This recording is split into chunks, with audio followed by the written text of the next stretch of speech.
Hey everyone, today we have Omega from the Bad Batch Season 2.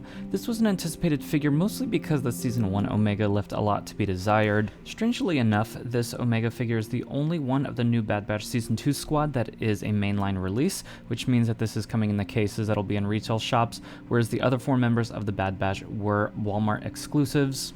I've heard rumors that the reason we don't get alternate heads and hands is because Lucasfilm doesn't like seeing severed limbs in the plastic packaging, so I wonder if this plastic-free packaging allowed us to get an alternate head here, or perhaps it just has to do with the budget since this is such a small figure with not that much deco on it. I am very happy with the way that this sculpt looks. It's a really clean sculpt, really clean colors here. The articulation, like a lot of the new figures, is mostly hidden. We don't see any pins or anything of that nature. I was pretty surprised to see that the bow is actually a new sculpt. It's a little bit smaller and it has a handle on it now. This is the bow from the Season 1 Omega. You can see that the little ring is a little bit larger and overall just has a bit of an oversized appearance, which definitely was felt when posing up the figure.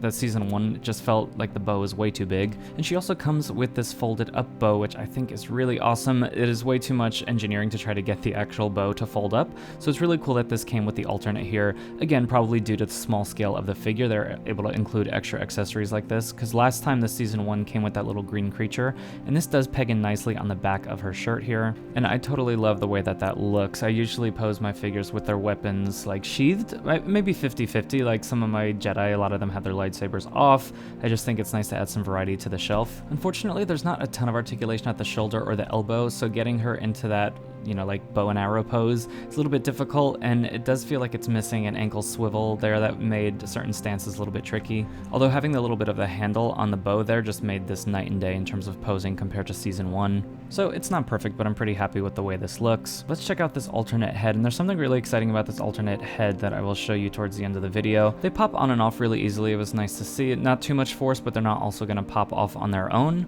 And she just looks great. It's so nice seeing an accurate Omega sculpt. That Season 1 was just not that great, and she had that little medallion on her forehead that she only has in the very first episode. Let's take a look at that figure side by side with Season 1. Again, just that medallion that you only see in that one scene, and still the likeness is just not there for me.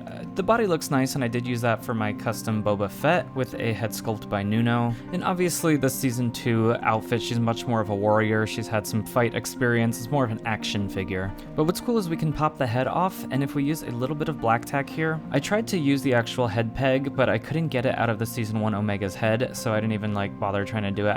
I can't tell you if that would fit or not, but I like using black tack for my head sculpts, and this looks great. The design of the Season 2 hairstyle is very slightly different than Season 1, as we see on screen here, but it's similar enough that to me this just reads as Season 1 Omega, and I love that this new figure allows us to kind of get 2 solid Omegas out of the box. And because the new one comes with that smaller bow with the handle that is so much superior, you can give that to the Season 1 Omega, keep Season 2 with the folded up bow and the helmet, and there you go. Here she is with Season 2 Hunter and Echo. You guys know I love my custom heads by Fett Clone. Let me know in the comments below if you're going to be picking up this Season 2 Omega. Let me know whether or not you have the Season 1 Omega, whether you're going to be skipping on this completely, whether you skipped out on Season 1 but are going to be getting Season 2. Really curious to hear everyone's thoughts on this figure. I have links below to order Season 1 and Season 2 Omega on Amazon. Here are some other videos from my channel that you might enjoy. Thank you all for watching, and I'll see you next time.